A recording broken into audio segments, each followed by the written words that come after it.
Welcome, everybody. And we are here with our first interview with the soon to be graduate of the Los Angeles Film School. He was born in Arkansas to a single mother, listed in the Army before his senior year of high school, which led to a 22-year career.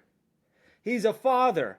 We're thinking he figured out time travel because there's no way somebody this handsome can be a grandfather.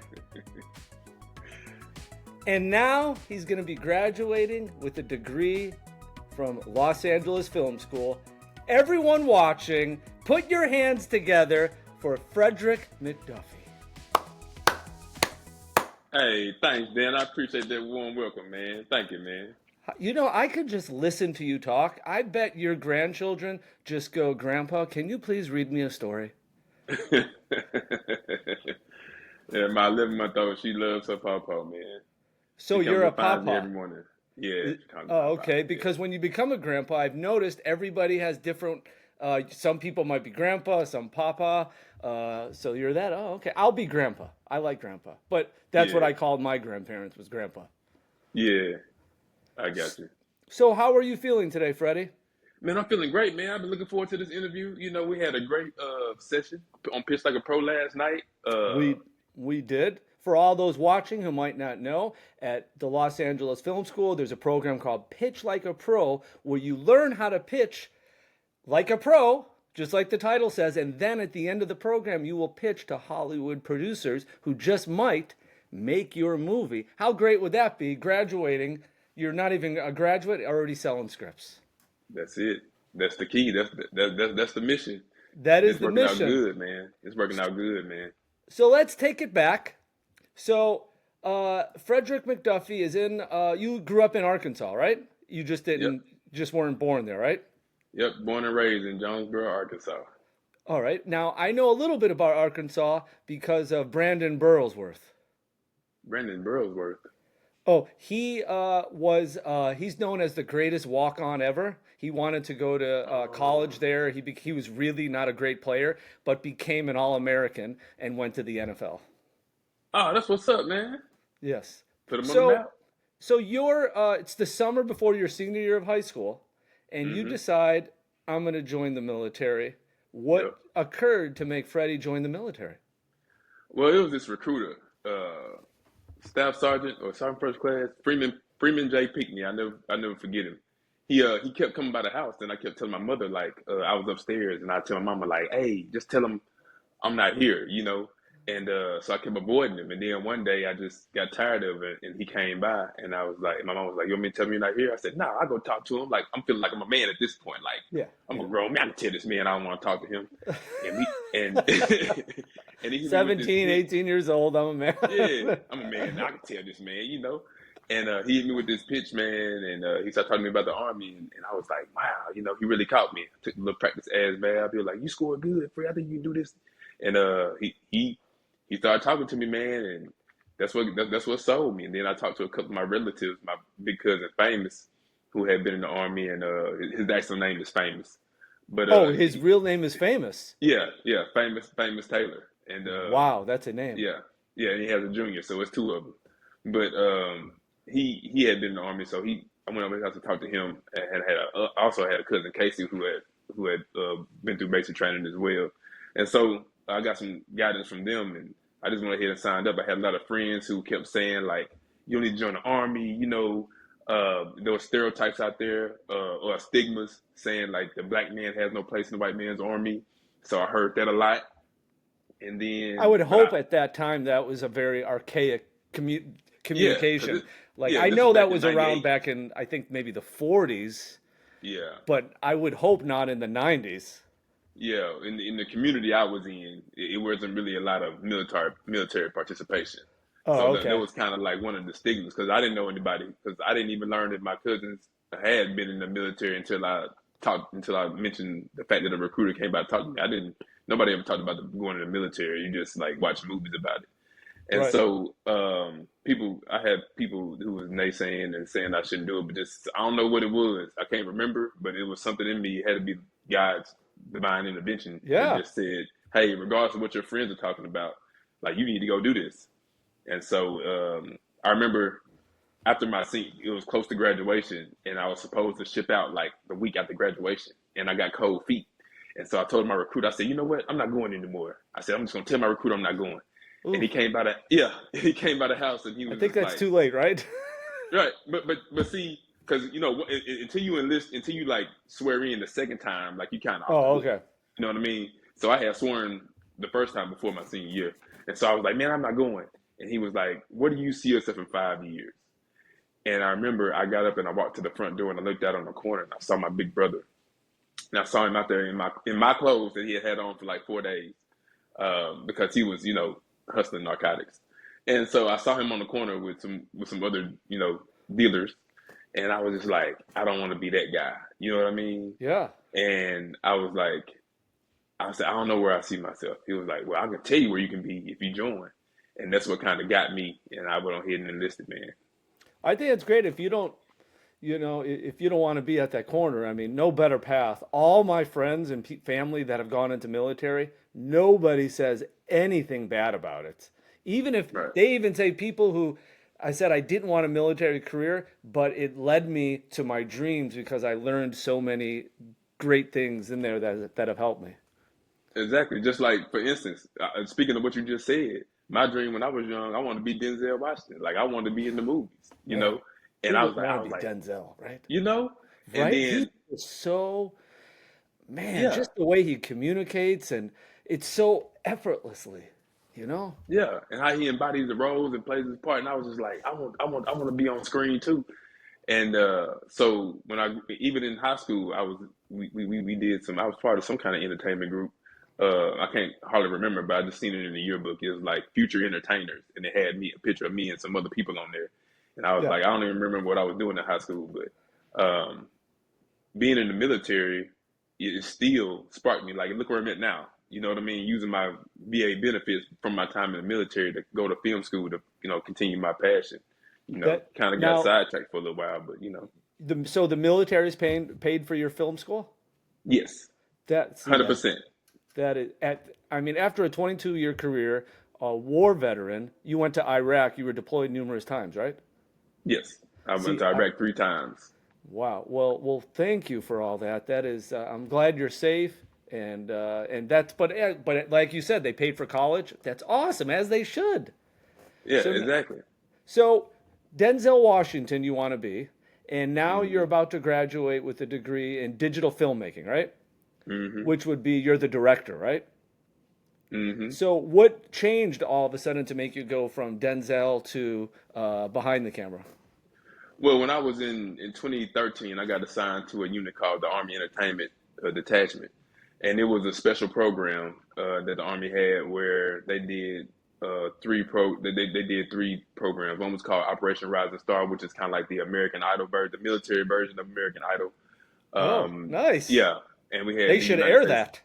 Yeah, and they did. They streamed it. They had Oh, the judges were awesome. like, I forgot, it was some famous judges, like the a former sergeant major of the army, Jack Tilley, was a judge, and they had this it was a couple more people who were notable people who were judges for it, and they actually streamed it. And so I got to see that behind the scenes, and then working with the United States Army Soldier Show, they put me in charge of it, and we did 2 world tours, and just going and seeing how the production ran, and you know, I got used to being um, in front of in front of people, Yeah. you know, every night, because every night after the show, then I had to go up on stage and do a plaque presentation with the commanding general or whoever the Yeah. highest ranking person was there. So I got used to like being in front of the camera and doing stuff, and I also got to be in a few training videos. I got to star in the training video, and so that kind of like quenched my thirst for being in front of the camera. Well, if the And so Army is watching, yeah, please send us those videos. We would love to see yeah, I them. wish I could see him. I wish I could see him. I wish I could see him. Yeah. It was a video about the first strike rash, and then another one was about the active shooters when active shooters was going on. Mm. We made a Department of Defense training video for that, and then we did a Total Army sponsorship video, which is part of like some online training that people only see if they're doing the online training, like the government people. But that quenched my thirst for that. And then I'm sorry, on that training video I was doing, the producer told me that, hey, I was trying to make suggestions to change the script a little bit, And she was like, nah, you're just a talent. You know what I mean? Like, I'm the producer. Like, you're just a talent. And I was like, you know what? I need to be the producer or the director then. You know what I Yeah. mean? Yeah. And so that's when I said, you know what? If I want to get my creative ideas out, then I need to be in charge of it. I don't need to be in front of the Yeah. camera. I need to be behind it. And so that's where it switched for me. And that was in 2014. 2014. All right, so in 2014, decide, you know what, behind the camera, but you're such a nice guy, good looking. I can see you, you know, directing, producing your projects, but putting a role in there for you, a small role, so you show up because definitely you have so much charisma right now. Kind So of like then, Stan Lee. I just make a cameo in each spot. yeah, or you know who like M. Night Shyamalan? He always gives himself a little good role in all his films. He did Signs. You know, ever see Signs? Uh-uh. You've never seen Signs? I don't think so, man. Okay, it's pretty. It's with Joaquin Phoenix, and it's pretty scary. So tonight with your family, watch Signs, Okay, I'm gonna check it out. and it's pretty scary actually. It's really awesome. Anyway, Yeah. he is the character who killed Mel Gibson's wife, and I'm Okay. not giving anything away. That's part of the part of the Act One. Okay, I got you. So okay, so you decide definitely going to be in entertainment. So long list of schools. What brought you to the Los Angeles Film School? Well, I was just it was something one day when I was close to getting out. So probably around 2020 when I left my first sergeant position, and I got moved up to the public affairs office to kind of like, you know, I don't say sham out, but give me a lighter duty while I Mm. transitioned out of the army because I was medically retired after 22 years. And so when I was going through my transition and everything, they was like they put me over there to like give me something light to do. And that's when I was like looking around, trying to think about what I was going to do after I got out, you know, because I'm still young, you know. At that point, Yeah. I was 40 years old, so I'm just like I still got to do something. And I was like, man, I think I'd like to, you know. I always wondered how films were made and what goes on behind the scenes, like on a larger scale. Yeah. And so I was on social media and I saw a random ad for the Los Angeles Film School, and I clicked on it, and that was it.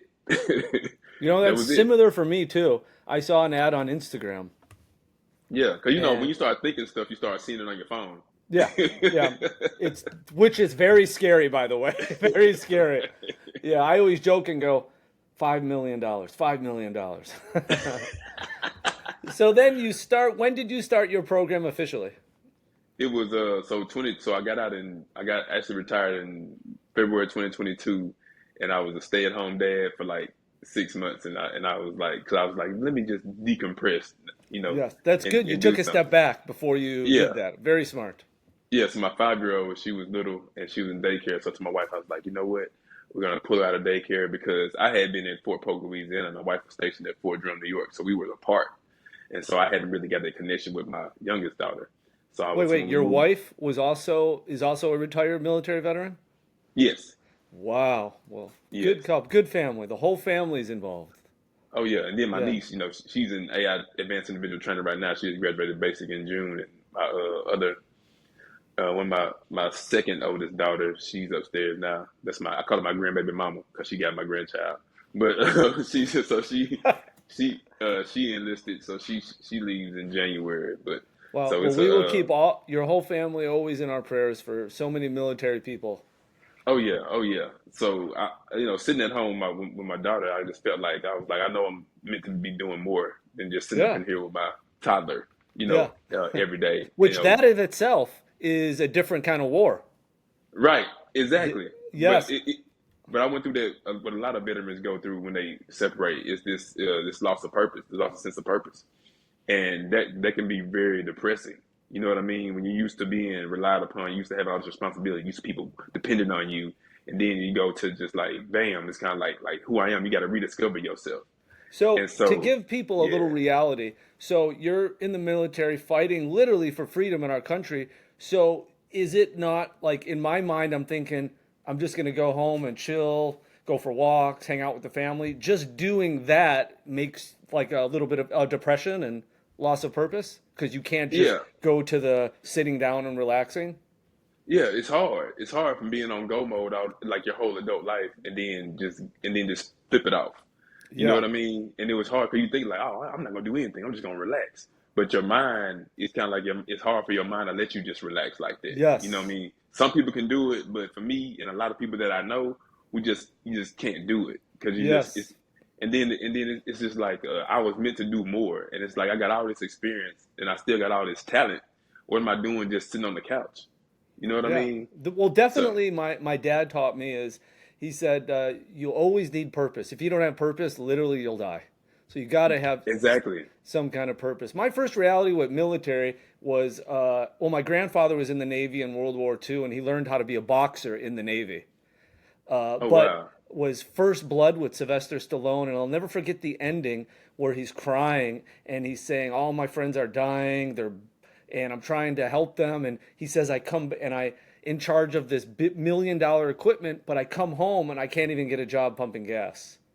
And Mm. I remember as a child, I didn't grasp that. Like, well, wait, he's like a star in the military, and they won't give him a job. What's so I always thought that. So now you're about to finish, and take us through your program. How any courses stick out, or yeah, any courses stick out for you, or they all were just were were were beautifully organized for you. But let me tell you something. I didn't like all of them. I'm just gonna be upfront. Like I'm just gonna Okay, be I like upfront. that. So which one didn't you like? I didn't like any of the electives. I didn't like having to do the what was it? I didn't Did you like have to do quantitative principles? yes, that was my least favorite one. That was the one where I was sitting there like I've been an adult managing my finances for all these years, and I know I'm never gonna have to do any of these equations ever in my life. Like it was just so that one was to me. It was just like, why am I here? You know what I Yeah, mean? I Like know my son, he's in seventh grade and he's doing a lot of this stuff now. And I'm like, in seventh grade? And he's like, yeah, Daddy, no, come on. I don't need any of right, this, right? right. And I'm like, well, let's stick with the program. And he's like, come on, you know, are you lying to? I was like, okay, you're probably not going to need it. If you become an engineer, Right. you'll need it. Or I said, Pixar, a lot of animation movies, they use math to make movies. So yeah, Hmm. so quantitative principles, yeah, that was. What was your favorite class? I say my favorite class was probably directing one was probably my favorite class because I actually got that was my first time actually just like shooting a film. Oh, okay, so you had to shoot a short film, right? Yep, that was my first short film I had to shoot, and I went I guess way out of my way. I did a whole lot more than I needed to do to get an A plus, but I'm Oh, just okay. trying to get So what did experience. you do that was unnecessary then that you learned? Uh, Flying to Atlanta, getting the Airbnb, because you want to find people that want to help you for free. Of course, Yeah. it's a low budget film, but it's like I could have just did me a little 4-page script and shot it right here in my house. However, I wanted to kind of like challenge myself to like I wanted to get out there and just like network and see how it is to really be Yeah. out here hustling to do a film. So I went out to Atlanta. I had made some connections before I went to Well, it's try a to good get some place to people go to for work with me. filmmaking. I mean, geez, the Oh, movie business exactly. is huge in Atlanta. Yeah, but like the connections I thought I had fell through, so I had to like come up with an alternate plan and end up getting this movie shot. So then I had to fly back from Atlanta after I shot most of the scenes. Then I came back here to Texas, had to drive to Austin to shoot 2 more scenes in a government building. Then I had to drive to Killeen, Texas to shoot the last scene in my cousin's kitchen. Then drive back home and put it all together. So So that's why. after the last scene, are you thinking, why didn't I just use my house? Right. I'm telling you when I was Now doing wait, did it. your wife tell you, honey, why don't you just use our house? Nah, she was just like she was just supportive of everything. She Uh, was just like, "Hey, this your idea, and go for it." yeah. Well, what was the name of that short? That was the strong friend. That was Strong friend. about yeah. That was about it was touching on the mental health and the stigma that we have in the black community of not seeking help and not going to therapy. You know, Yeah. what I've experienced growing up, and a lot of people I know they experienced growing up.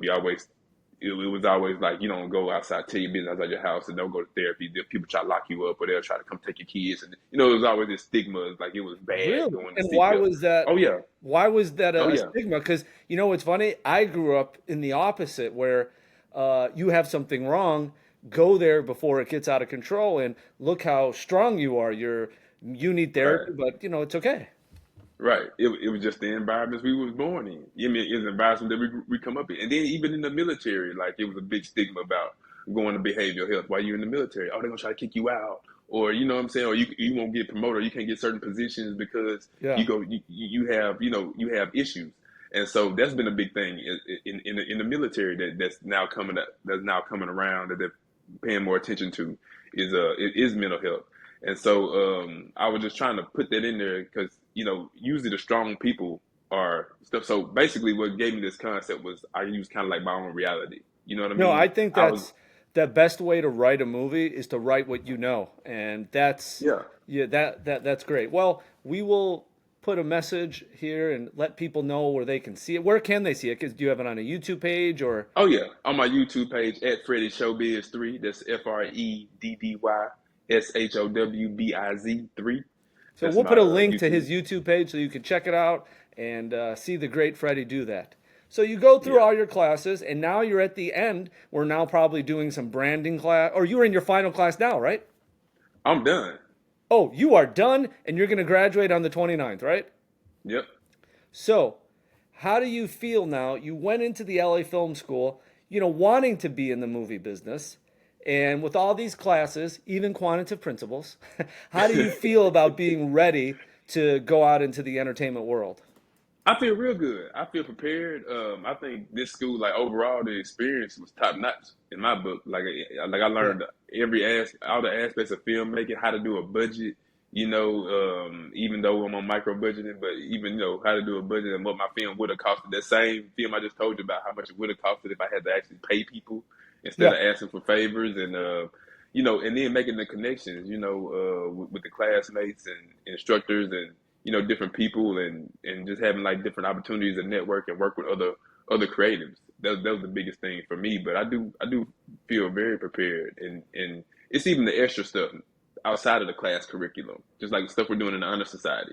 You know what I'm saying? Yes. Just And like for everybody watching, yeah, Freddie is an A plus student, so he was part of the honor society. Where in the honor society, they always say in the entertainment business it's about connections. But when you get to the LA Film School, they tell you make connections with the students because they are the future power players in the business. So in the right. group there, we start other groups, create projects, and we have lots of things going on that you can check out.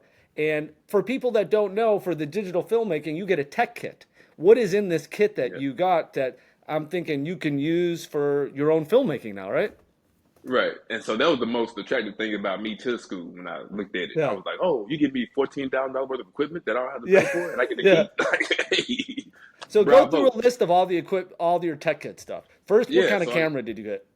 so we get a Blackmagic pocket cinema camera, 4K, and we get a MacBook laptop, we get an iPad, we get a hard drive, we get a lighting kit that has an Amaran 100 and an Amazon is 260 Amaran lights in it. You get a light dome. You get what else you get? Oh, you get the audio equipment. You get a Rode microphone.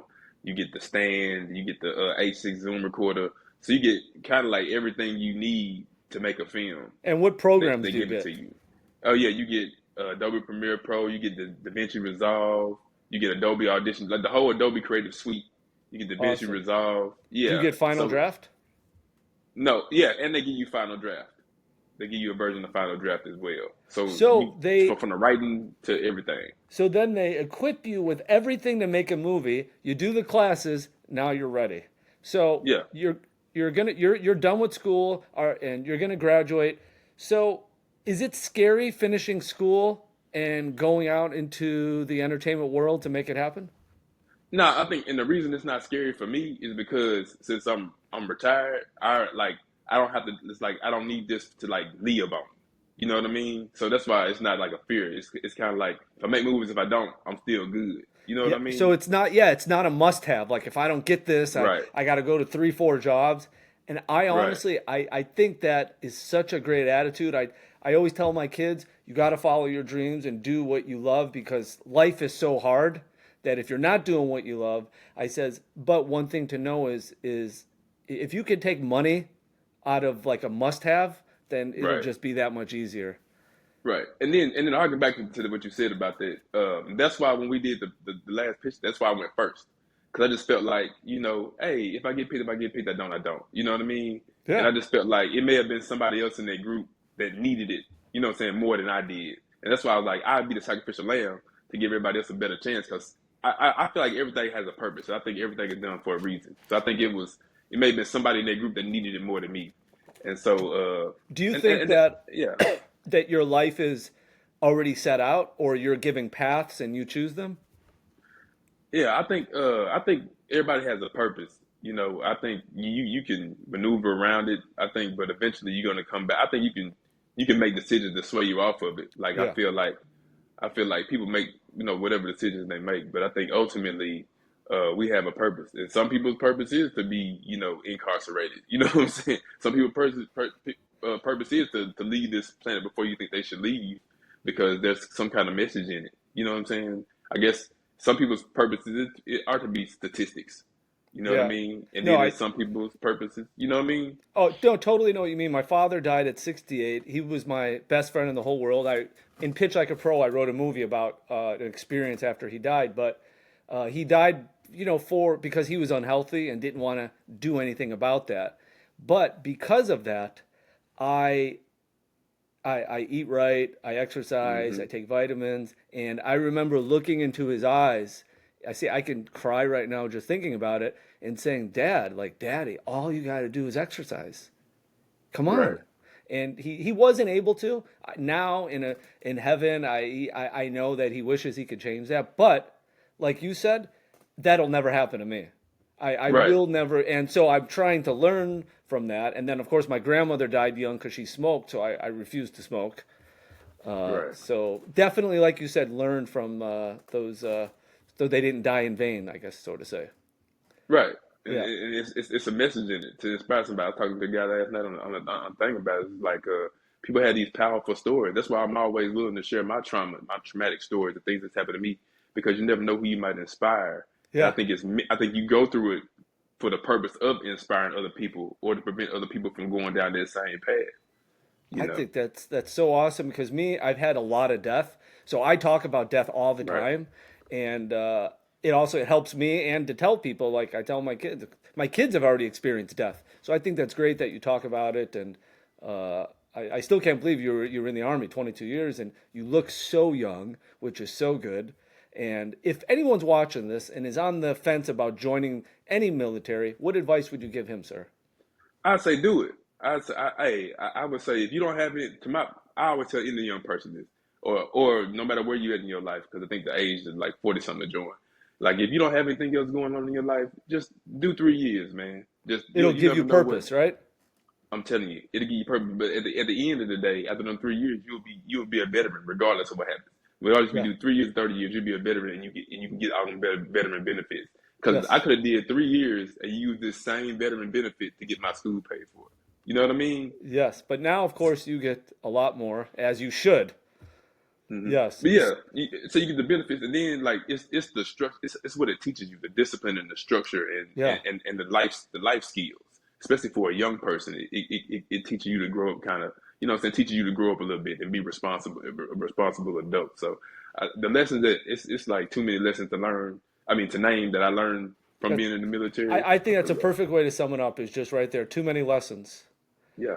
So now, what is your plans, Freddie, for people watching this who are signing up or thinking to sign up at LA Film School or any film school now that you're a graduate, officially on the 29th? What is Freddie's plans? Yeah, so I'm starting my production company, K5 Productions. So I just want to start out, an independent filmmaker, and then just I want to start out by, working with other filmmakers on their projects, kind of like a collaborative group effort. I got some things in the works to, work with other filmmakers and just make our products, get our stuff out there, put it on streaming services, let people view it, and then, eventually just build. I know it's not an Yeah. overnight thing. It may take years, but just build up until we can start making big feature films that's actually in the theaters for audiences. So that's what I'm working Yes. towards. I think it's just as easy as you say. Keep creating, keep putting it out Hmm. there. and keep turning and burning from one project to the next. So That's now it. we're going to ask you some questions. Okay. Are you ready? Yes, Are sir. you ready, Freddie? Are you ready, Freddie?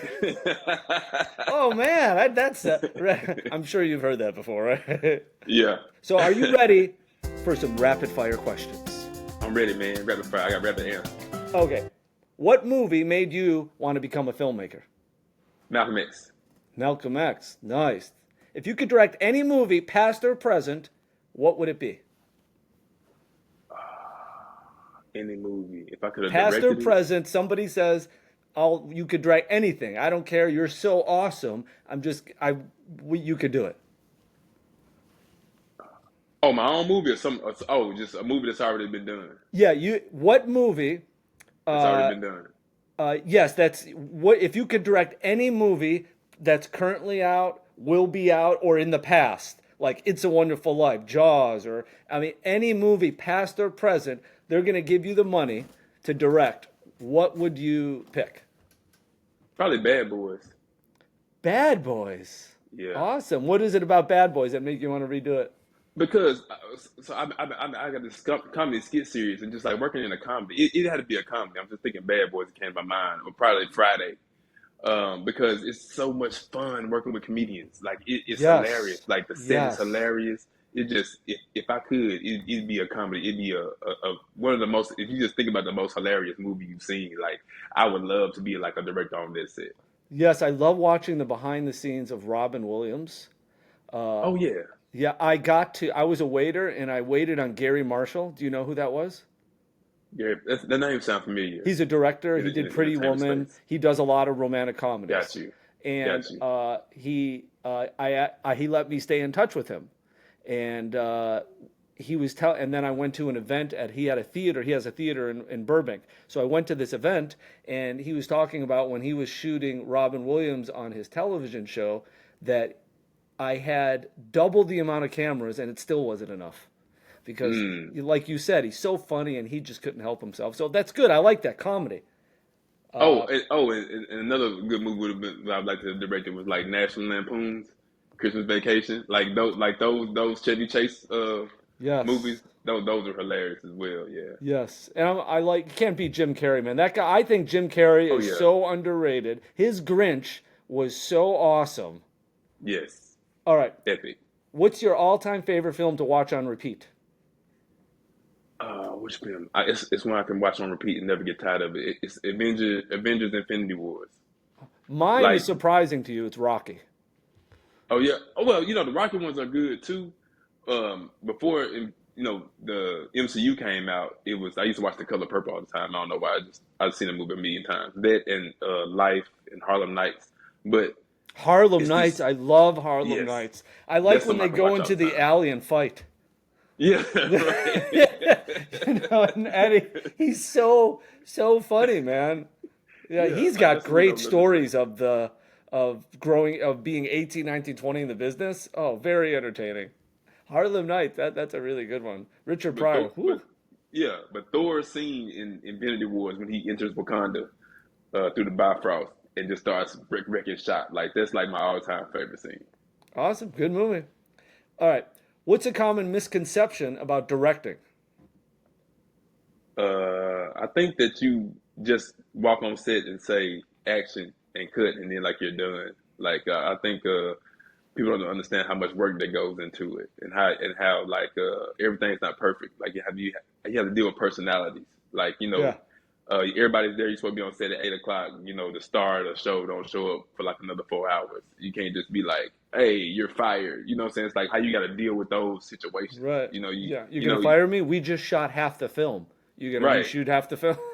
And you still paying me my millions. You still pay me Yeah. what you're gonna pay me. You know what I mean? Yeah, yeah, right. It's like you still Yeah. have the film done. What you gonna do? You can't go back Yeah. and reshoot everything. So it's like having to deal with those nuances, and it's really difficult for me because spending all the time in the military and having everything dress and everybody having to go by a set of They rules and follow the being rules. They're punctual. on time. Yeah, There's respect. yeah, and Yes, there's a I standard find of that discipline. too Yeah, because as an actor, there's so many people who want to be actors, and I'm shocked at how many unprofessional actors I meet. Right. And Yeah, well, yeah, good. yeah, and so that's what it is that having to adjust to that different type of professionalism. You know Yes. what I mean? Yeah, I And totally the do. different standard of professionalism is what I would say. Yeah. Yeah, great answer. Now, would you prefer to write a film from scratch or adapt an existing material? I'd rather write it from scratch. Well, Nice. actually, I'm really like writing. I'm kind of like the idea guy. Like, hey, if I had a writer, I could be like, yeah, put this in here, put this in here. Okay, So I'm in the writing program, so when you get an idea, Freddie, just go. You know what our idea time could be? You could be Dan, ready, Freddie? This is the idea. yeah, Yeah, that's it. Hey, that's it. you know what my goal was to like get you and Angel and Maggie like all like a little group, and then like help me finish these. 'Cause I got some ideas, and like I No, just want to put like a little writer group to get let's sail together and be like, hey, yeah. can y'all just help me flush out this?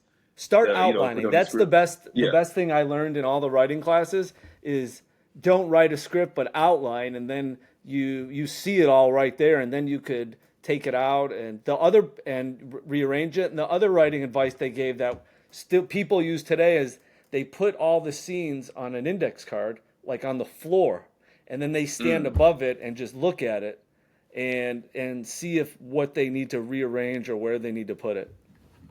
I got like you. that. All right. You are doing good with rapid fire questions. All right. What film genre do you feel most at home in? I would say dramedy. Dramedy. Oh, okay. All right. I Hmm. like that. What's the most challenging scene you've ever directed if you've had a challenging scene to direct so far in school?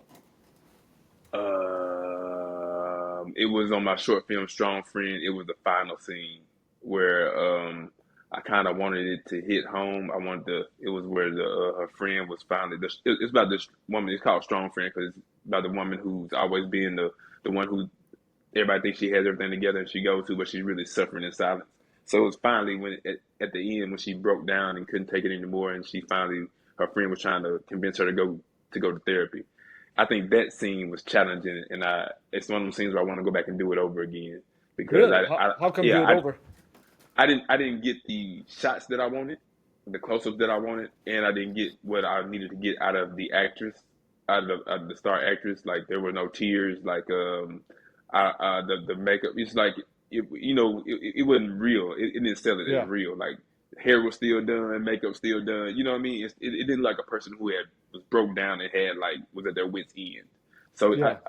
So I think that was difficult in the fact that I didn't do everything that I need to do to capture that Well, what I maybe wanted you to had to portray. have it happen like that because now you know better. Oh yeah, Yeah. yeah, hundred Yeah. percent, hundred All percent. right. Good answer. I like that answer. What director do you admire? There's a lot of them. I admire Spike Lee, Ryan Coogler, Martin Scorsese. Um, it's just I think what's the Quentin Tarantino. Quentin Okay. Tarantino. I love Quentin Tarantino. Um, I just it's just the ones who are just like think outside the box and are not scared to like do put whatever together. They don't care what nobody's gonna say. They don't care how and the movies still hit. The movies are still loved by Yes. audiences. I think They that's take real risks. well said because I like that about Quentin and a lot that Yeah, he's going to do it and he'll say F off if you don't like it. I don't really care. that's And it.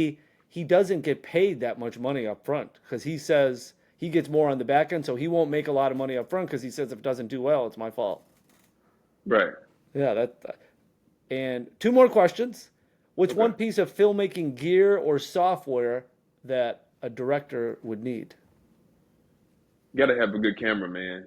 You got to have a good camera. Like Yeah. at the end of the day, like I've been doing this comedy series, and I love my black magic, but I found my classmate, one of my classmates, she spent a lot of money on extra equipment, and she had this new Sony camera and this lens, and like we shoot everything with hers now. I just leave my black magic in the bag, like I just and just use hers because it's like you can literally just like set it up. It auto does everything, and then when you get to post production, it makes life so much easier because you don't have to touch it. You don't have to touch the footage. Like You don't have to do any kind of manipulation or color grading. Like it's like pretty much done. Really? So Yeah, LA man. Film School, if they upgraded to that, that would be better, right? Oh yeah, Yeah. Well, almost that's good definitely. you say about color correcting. If that now the cameras can just do it. That's really awesome. I'm telling you. I mean, you can still put a color grade on it, or put a lid on it. But I'm telling you, like I've been shooting the little kind of skit series I've been shooting. Like I don't know how to do none of that, man. It's wonderful. So, Freddie, Yes, five sir. years when you were finishing junior, when you summer junior year, going into summer of your senior year, thinking about the army. Then you were about to go, and oh no, the gentleman came to your house and said, "Where do you see yourself in 5 years?" And you Right. said you don't want to be the person on the corner. So here we are in 2025. Where do you see yourself in August of 2030? August of 2030. I see myself. Which is crazy to say, by the way. Right. I see myself a lot more experienced with a few films and at least two feature films under my belt, even if they're not my own creation, working on somebody else's. Yeah. So I see myself with a broader network and um, a lot more experience. That's what I see. And yeah, I think yeah, that's what I see, man. And I see it like they're working, growing. that's good. Work and growing is what it's all about. I definitely. And what do you want your children and grandchildren to remember about you after you do leave us? I want them to remember how helpful of how much of a servant I was to others. That's exactly what I want them to remember. I want them to remember that my granddaddy and my daddy, he served others. You know, I got this. It's the saying that sticks with me. You know, if you help enough people get what they want, you can get anything you want. And I was watching. I think Jerry Jones said. He said if you, he said you can conquer the world if you don't care who gets the credit. You know what I mean? Oh, I like But that. That's good. yeah, Yeah, that's but really good. I just want them to know that and realize that helping other people is so self fulfilling. Like I think Denzel Washington said, it's like the most selfish thing you can do is like help others because how good it makes you feel. You know what I Yes. mean? Yeah. Freddie, what a great way to end our interview. Freddie McDuffy. Thank you, man. Dan Lorenzo, Leonard. You know what I mean? The man, the myth, the legend, man. The hair. You Oh, know what I the mean? hair, yes. You know what's funny? You know why I started growing my hair? What's up? Typical guy response. Because I was a little nervous to go up to girls, and I saw Keanu Reeves in a Paul Abdul music video, Rush Rush, and he had long hair, and he was standing and leaning. Now he was young Keanu Reeves. He was leaning against, the building, and Paul Abdul just looked at him, and went right up to him. I was like, "That's it. That's If it. I grow my hair long, they'll just come right up to me."